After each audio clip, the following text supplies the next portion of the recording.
我哋照例都係一齊禱告先啦嚇。主耶穌基督，我哋奉你嘅名，早晨嘅時候，我哋聚集喺你嘅面前。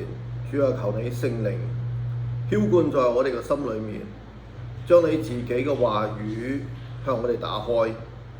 主啊，我哋需要你將賜人智慧同埋啟示嘅靈多多嘅賞俾我哋，讓我哋可以進入主你嘅真理，因為我哋知道唯有聖靈先至可以帶我哋進入真理嘅裏面，而唯有你自己將呢啲外面嘅文字再一次嘅向我哋嘅心説話嘅時候，呢啲嘅信息先至可以改變我哋嘅生命。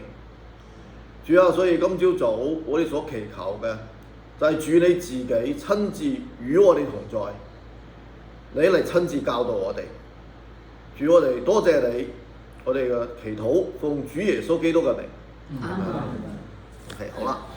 唔知道大家仲記唔記得上一次咧，我哋2月份2月底，我哋教緊啲乜嘢咧？我哋講緊希伯來書第1章，佢主要係講緊咩咧？就係講緊主耶穌佢作為兒子同天使嘅分別，係嘛？兒子又係兒子啦，天使係使者啊嘛，係服役嘅靈啊嘛。所以你發覺啦，一個僕人同自己嘅仔係有好大嘅分別㗎，係嘛？無論從佢嘅呢個位格，從佢嘅呢個生命嘅本質，從佢嘅權能，從佢嘅神性，各方面都唔一樣嘅。所以我哋上一次咧就講到兒子神嘅獨生兒子小説，咁究竟喺神嘅心目中係幾咁重要，同埋咧佢自己本身嘅地位同埋佢嘅神性，佢嘅 nature 我哋講咗係非常之唔一樣嘅。所以咧，但係點解希伯來書一開始嘅時候，作者就點出咗呢一樣嘢啦？係因為我哋補充一啲嘅舊約嘅呢個背景啦。猶太人對神嘅認識咧，其實係好模糊嘅。雖然咧佢哋有聖經，雖然咧啲猶太人咧佢哋係非常之付代價，佢哋甚至乎將成本舊約聖經可以記得到嘅全部記喺個腦裏面，由細開始就開始背聖經，一直啦背到佢幾廿歲，所以咧基本上嚟講咧，佢哋對聖經嘅熟悉嘅程度係多過我哋甚至乎基督徒好多嘅。但係好可惜一樣嘢咧，就係咧佢對神嘅認識咧，其實係好淺薄，因為係嗰陣時咧聖靈仲未降落嚟，佢哋猶太人有冇聖靈裡面喺舊約嘅時代嚟講咧，除咗先知，除咗要服侍神嘅呢啲人係冇神嘅靈喺佢哋身上嘅，所以佢哋對於神嘅話語咧，機械咁嘅記憶知道以前發生咩事，知道點解，但係咧一知半解，因為好多嘅預言咧係嗰個時代咧係封存嘅，冇解開嘅。就好似我哋希伯來書第1章引用咗好多舊約嘅呢個詩篇，猶太人係非常之清楚、非常之熟悉嗰啲詩篇嘅內容㗎，係嘛？你提喺邊一段，你講頭佢就醒尾嘅，佢自己識得背晒出嚟㗎。但係問題在於，當佢哋係讀嗰啲詩篇嘅時候，佢哋並唔知道原來嗰啲個句子係指著邊個講嘅，係預言緊主耶穌嘅。所以你明唔明就係喺《使徒行傳》有一個太監，腓力傳福音嗰個太監佢喺度讀先知以賽亞嘅書嘅時候，佢嗰陣時都唔係好明啊。佢又問腓力咯，佢話呢個幾句説話究竟係指住邊個講㗎？指住個先知自己啦，啲係指住第二個啦，啲係指住未來或者係咩人講，佢自己唔清楚㗎。所以你要從呢一個太監佢讀神嘅話語嘅呢個情形，你都可以知道，我哋可以稍微咁樣明白當其時嘅猶太人對於舊約聖經嘅理解。到咗一個咩程度。所以咧，希伯來書嘅作者，佢一開始成本希伯來書我哋都講咗啦，佢想做一樣嘢就係、是、好簡單一句説話，佢要證明咩啊？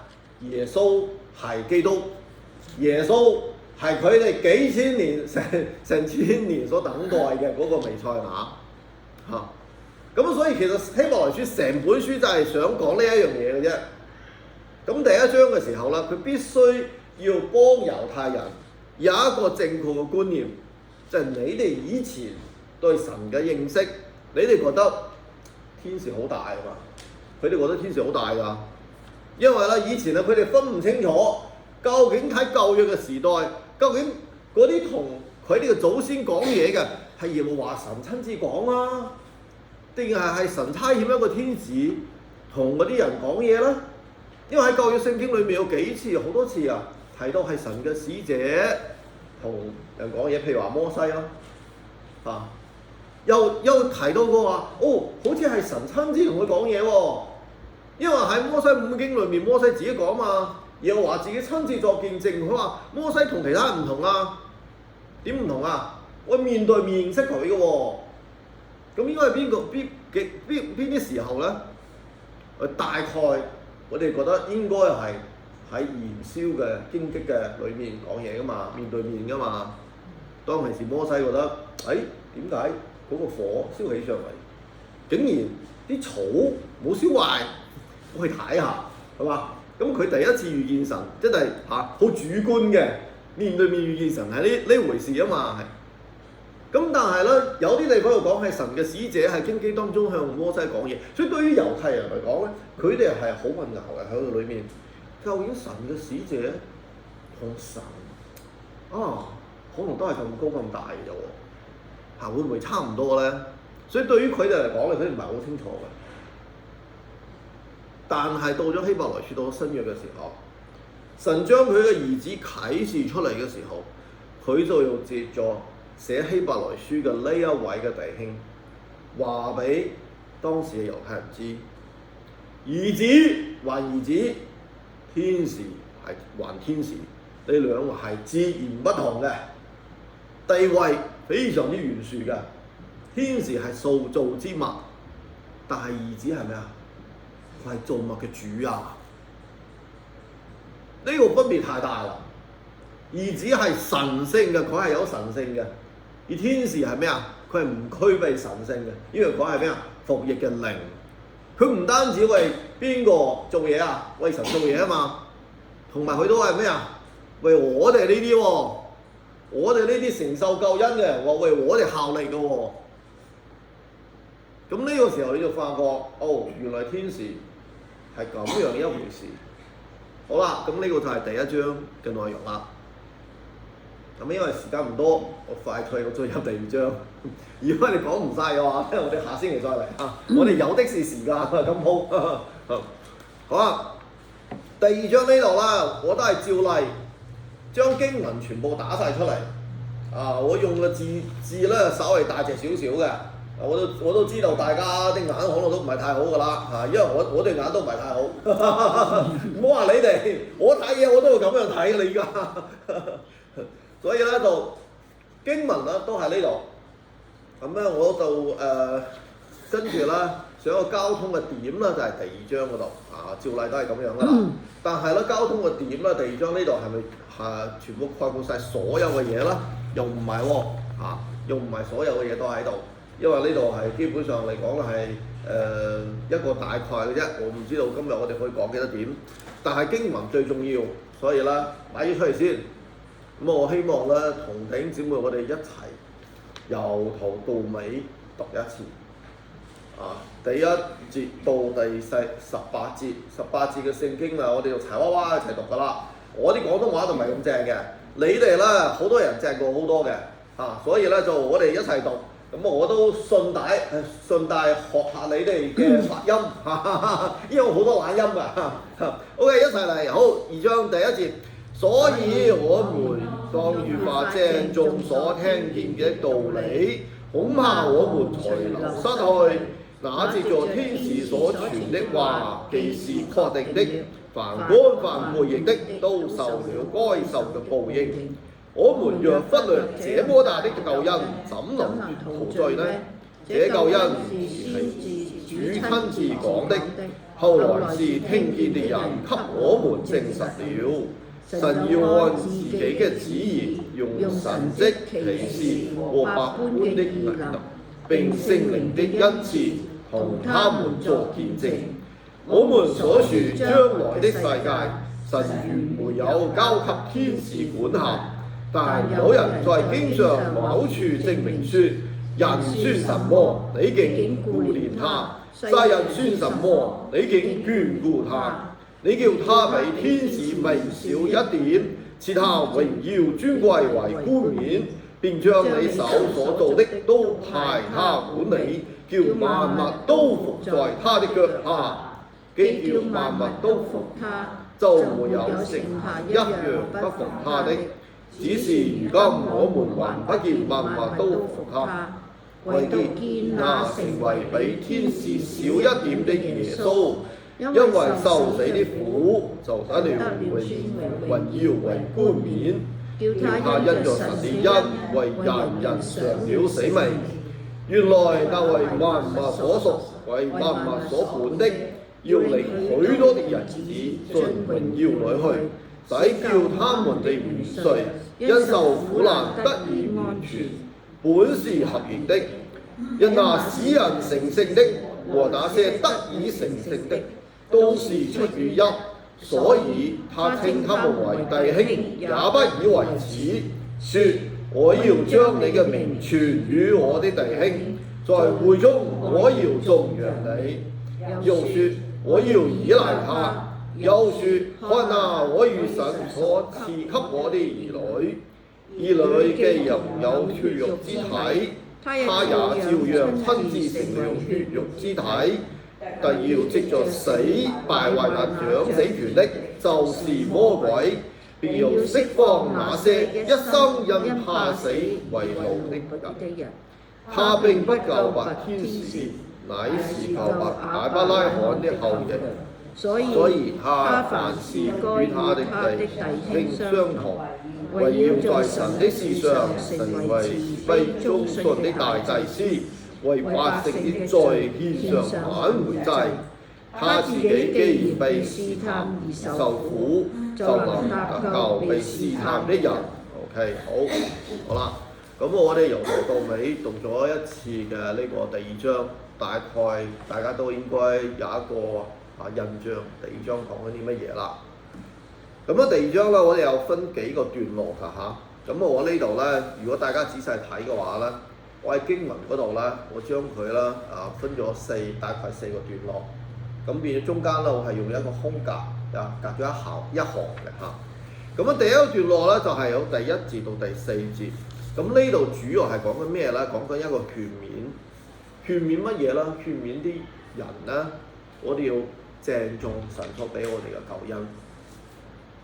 因為呢個鄭重咧係原文裏面咧就係你要俾非常之大嘅注意力去注重佢嘅意思，即係你個心啊，你要擺呢個心嘅焦點喺呢個救恩上面嘅意思所以咧佢話呢度話，所以我哋當越發鄭重所聽見的道理呢個道理咧，我攞個括弧喺度。聖經裏面冇呢個括弧㗎，我加嘅。我點解要加呢個括弧咧？係因為係原文裏面係冇道理呢個字嘅，英文裏面都冇㗎。佢意思就係話，所以我哋當越發鄭重所聽見嘅就完㗎啦。所聽見嘅係乜嘢啦？就係第一章講到主耶穌基督係乜嘢啊？神嘅兒子啊嘛。佢嚟到呢個世界上做乜嘢啊？拯救我哋啊嘛，呢個救恩啊。所以其實喺呢度咧，呢個中文咧翻譯嘅弟兄咧，就加咗一個道理喺度，即係作為一個好似一個即係俾我哋讀經嘅人咧，可以明白就究竟我哋鄭重乜嘢咧？鄭重所聽見嘅乜嘢咧？你喺度聽到一啲嘅嘢噶嘛？咁於是咧，佢就加咗個道理呢兩個字喺度，但係其實咧，我唔係幾中意呢個字。因為第一聖經唔係冇呢兩個字，第二咧就係、我哋嘅救恩咩啊？唔係一個道理，我哋嘅救恩其實唔係一個道理嚟㗎。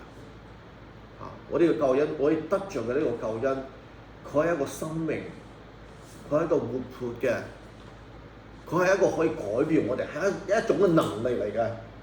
我哋慢慢喺希伯來書再睇落去嘅時候，我哋就發覺咩啊？呢個救恩係幾咁偉大，佢唔係一個道理嚟㗎，唔係一套嘅説辭，唔係一套嘅邏輯，唔係一套嘅哲學。所以點解我將呢個道理啦？如果可以啊，你自己攞筆畫咗佢都冇所謂，因為點解啊？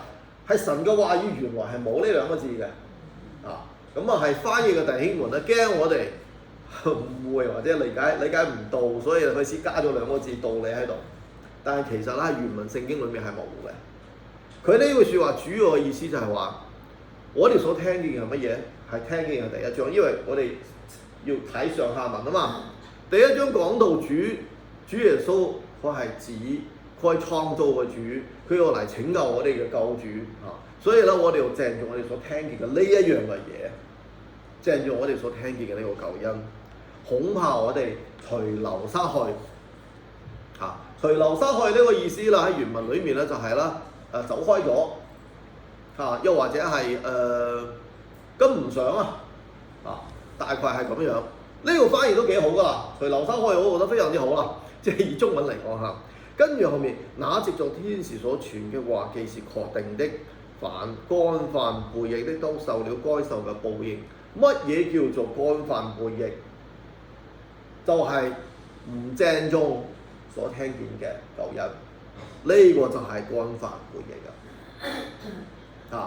所以我哋讀聖經點解一定要用聖經解聖經，一定要睇上下文，因為咧俾大家一個可以話係一個小嘅呢個技巧，或者係我自己喺神面前所領受嘅嘢，就係當我哋係讀神嘅話語嘅時候，任何一個新出現嘅字眼，譬如話好似干犯背逆呢個樣嘢呢個係新出現嘅字眼啊嘛，你一定可以喺佢附近揾到對呢個字眼嘅解釋。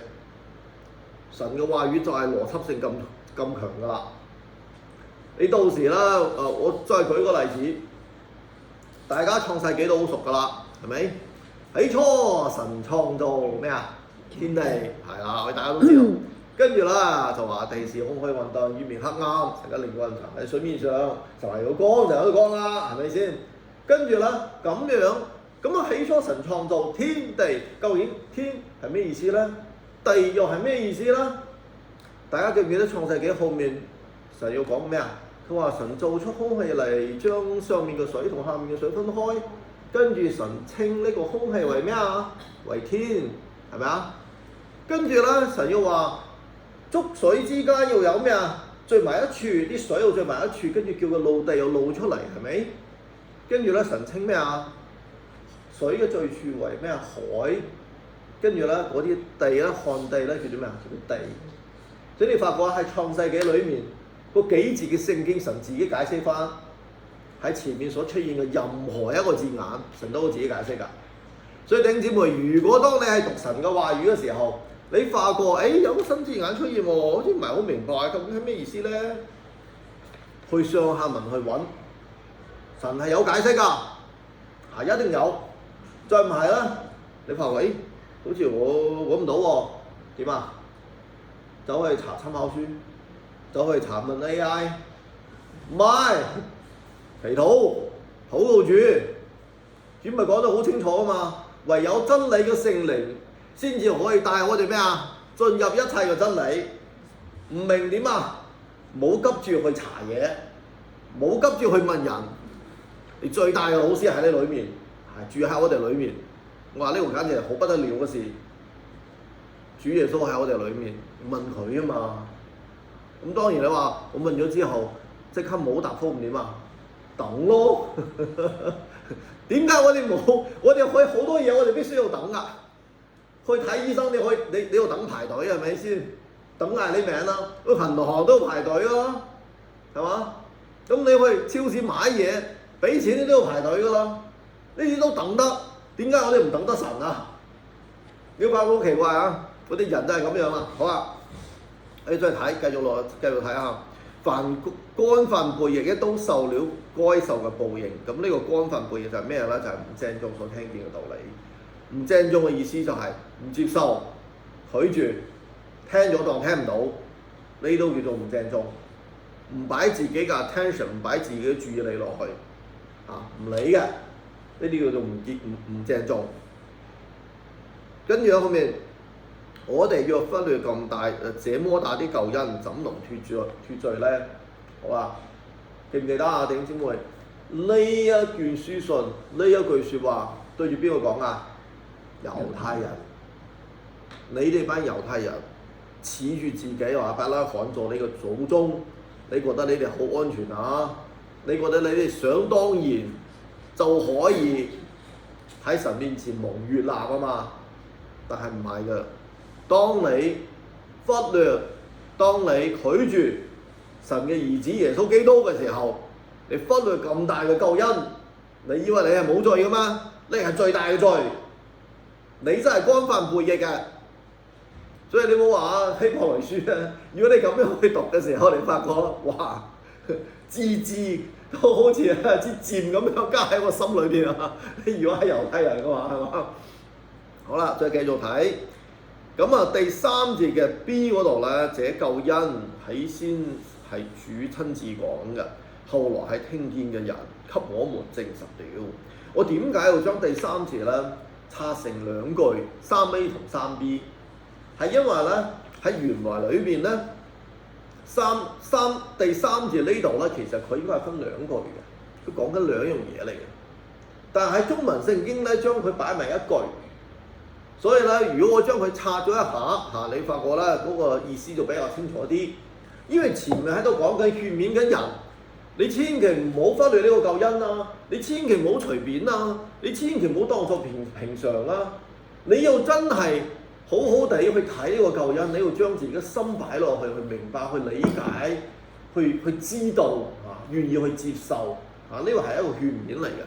跟住有後面開始啦，3B 嗰度就喺度講緊呢個咩啊？呢個救恩嘅真實性，佢要證明呢個救恩嘅真實性，所以佢係講緊兩樣嘢嚟㗎。前面係講緊你哋班人好好地聽下，後面就開咗講呢個救恩係真嘅。點解係真㗎啦？第一，3B 嗰度呢個救恩係起先係主親自講㗎。好啦，神自己講呢個救恩啦。神講你要唔要聽啊？要啊嘛，但係問題在於啲人就會問啦，我點知係神講啊？我又冇直接聽到天上打個雷落嚟，係嘛？我點知道係神講嘅？都係神親自講俾嗰啲咩啊見證人聽嘅。所以後面就話咩啊？係聽見後來係聽見嘅人給我哋見證了。嗰啲聽到神直接同佢哋講嘢嘅人，做咗一個見證，做咗見證出嚟啦，係嘛？當其時主耶穌一時向幾多人顯現啊？復活嘅時候500幾人喎。到保羅寫書信嘅時候，其中大半依家仲喺度喎。嗰陣時已經主後差唔多80年㗎啦嚇。所以唔好意思，主後可能60幾年㗎啦。嗰啲大半嘅弟兄們都喺度。所以聽見嘅人給我哋證實了，就係有啲見證人喺度嘛。你唔信啊嘛？有咁多人見證，跟住好啦。2章4節，神要按自己嘅旨意，用咩啊？神蹟、奇事、百般嘅異能，並聖靈嘅恩賜同他們作見證。呢度講緊邊度啦？講緊使徒行傳。首先你唔單止係使徒行傳啊，當主耶穌自己嚟到地上嘅時候，有冇神蹟啊？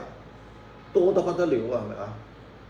大家記唔記得喺約翰福音，佢最後嗰陣時講緊，應該係27章啊，最後一節佢講緊，佢話主耶穌行咗好多嘅嘢。如果將呢啲嘢全部寫落嚟嘅話咧，所寫嘅書點啊？連呢個世界都裝唔到啦，都裝不下了。咩意思啊？就係話主耶穌喺地上其實佢所行嘅神蹟，佢醫治嘅病人，佢所行出嚟顯出神嘅榮耀嗰啲嘅事情啊，絕對唔止福音書呢4本就寫得咁少，其實仲有好多好多好多。你諗下，就係5餅2魚嘅時候，嗰陣時有成男人有5000人，係嘛？咁多個人走嚟主耶穌嗰度做咩啊？淨係嚟 𥄫 一下，哇！有熱鬧睇啊，熱鬧睇啊，係咪啊？佢哋唔係嚟睇熱鬧㗎，嗰啲嘅地方冇雷公咁遠㗎，連買嘢食都買唔到啊！你明唔明啊？咁佢哋去中去嗰度做乜嘢啊？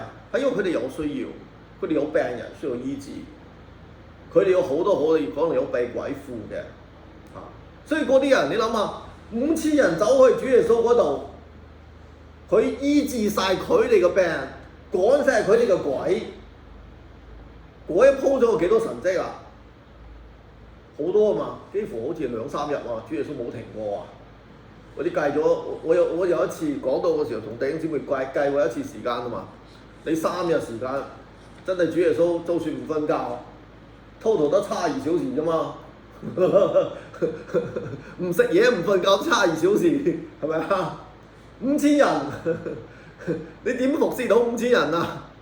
就算5000人，我哋斬一半，2200個 case。你72小時，你諗下1小時你要做幾多 case 先得？真係主耶穌太犀利啦！3日時間啫喎，所以你諗下，主耶穌佢做嘅神蹟有咁多，跟住啊，到咗使徒行傳嘅時代，嗰啲嘅門徒喺耶路撒冷嗰啲都唔使講啦，聖靈都一落嚟，彼得一講道，幾千人得救，係咪？跟住大家焚啊公用。神都有好多神蹟，冇具體講，就話有好多神蹟證明佢嘅道。之後耶路撒冷受逼迫嘅時候，嗰啲門徒四散啊，係咪啊？佢哋隨行隨傳主嘅道，都有好多神蹟啊！有幾個代表人物，譬如話彼得啦，譬如話腓利啊，係嘛？呢啲人走去地道傳福音嘅時候，神都有神蹟跟住佢哋㗎。跟住之後咧，保羅啊。幾次傳道係嘛？甚至乎佢去到一個地方，啲人咧，唔該，借呢條腰帶嚟，借呢條腰帶嚟走喺人哋嗰度，嗰啲病人嗰塊面嗰度整一樣，竟然好咗喎！所以你有冇發覺神佢係呢度講緊神用神蹟奇事百般嘅異能。並聖靈嘅恩賜，到咗教會建立起來之後，保羅喺佢嘅書信裏面俾我哋睇到，聖靈係有好多個恩賜賜俾人嘅。第一個恩賜就係咩啊？講福音啊，講方言啊嘛，係嘛？五旬節嗰時，啲人突然之間，我完全唔識潮州話嘅，突然之間我隔件冷咁，我可以識講嘅咯，開始同啲潮州佬喺度講福音，係咪啊？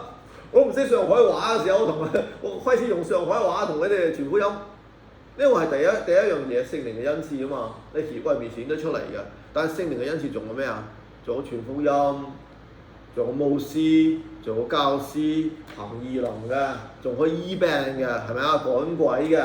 係嘛？仲有憐憫人嘅，呢個都係聖靈嘅恩賜喎，係嘛？咁啊，所以你會發覺聖靈嘅恩賜有好多，咁喺呢度咧，佢就話聖靈嘅恩賜同他們作見證。所以對於猶太人講，呢一位希伯來書嘅作者，佢同猶太人講：你唔信神可以親自同你哋講嘢嗎？但我話俾你聽，神真係親自講嘅呢個救恩。你就算你自己親自聽唔到唔緊要，我哋有咁多個見證人，大家都喺度講緊呢樣嘢，咁呢樣嘢係咩啊？係真嘅，因為你知唔知猶太人咧，佢哋對神嘅律法係好清楚㗎。神嘅律法講一樣嘢，講咩啊？2個人嘅見證係咩啊？係真嘅，係確實嘅。即係話咧，任何一樣嘢，你一個人講咗唔算，但係如果你有2個人一齊作見證，呢樣嘢係乜，做咩啊？就板上就一定係㗎啦。所以猶太人知道神嘅律法，佢哋好清楚呢個原則。更何況有咁多人作見證，你仲係假？好啦，你知唔知呢個世界上有一樣嘢叫做咩啊？金錢用普通話係更尖，即係咧專門咧去同你拗嘅，專門同你拗嘅人。咁嗰啲人話嗰啲人我都唔信，你唔信就好啊。仲有咩啊？神蹟奇事，你可以親眼看見嘅。咁啊，你仲信唔信啊？仲有聖靈嘅恩賜，係嘛？所以咧，當希伯來書嘅作者佢1節到4節嘅時候咧，佢點解有勸勉啲猶太人？你哋真係要好好地鄭重你所聽到呢個救恩嘅，唔係尋常嘅嘢嚟㗎。神都自己講，有咁多人見證，跟住咩啊？仲俾咗咁多神蹟，你睇到啦，你仲唔信嘅話，你話你死唔死啊？你係該被定罪㗎，你逃脫唔到呢個罪啊！好啦，咁所以啦，呢啲有猶太人律法背景嘅人聽到呢啲説話嘅時候咧，佢會唔會心裏面開始敬畏啊？佢會嘅，一定會嘅。我哋冇猶太背景嘅時候，你冇所謂，我 OK 學啦。但係有猶太背景嘅弟兄姊妹或者係猶太人，佢聽到呢啲説話，佢真係扎心嘅。呢個就係神話語佢嗰個能力啊！好啦，我哋今日時間到啦，我哋下一次我哋繼續呢張紙，記得帶翻嚟嚇。咁我哋祈禱，跟住啦，我哋就上去聚會。主耶穌，我哋感謝你，我哋今朝早可以一同喺你嘅面前。雖然短短嘅幾節嘅聖經，你嘅話語何其嘅豐富，求主你將呢啲嘅話語幫助我哋，可以藏在我哋嘅心裏面，讓我哋有各樣嘅智慧，將基督嘅話語藏在我哋心裏面嘅時候，主啊，求你聖靈喺我哋裏面，係適當嘅時候，就讓我哋想起你向我哋所說嘅一切嘅話語，而呢啲嘅話語就成為我哋嘅供應。而呢啲嘅話語就成為我哋生命成長嘅餵養。主，我哋多謝你，你嘅恩典何其嘅豐富，你嘅話語都何其嘅警察。求主你幫助我哋，都與我哋同在，讓我哋時常可以行走喺你話語嘅當中。多謝你，我哋咁嘅祈禱，奉主耶穌基督嘅名。OK， 好啦。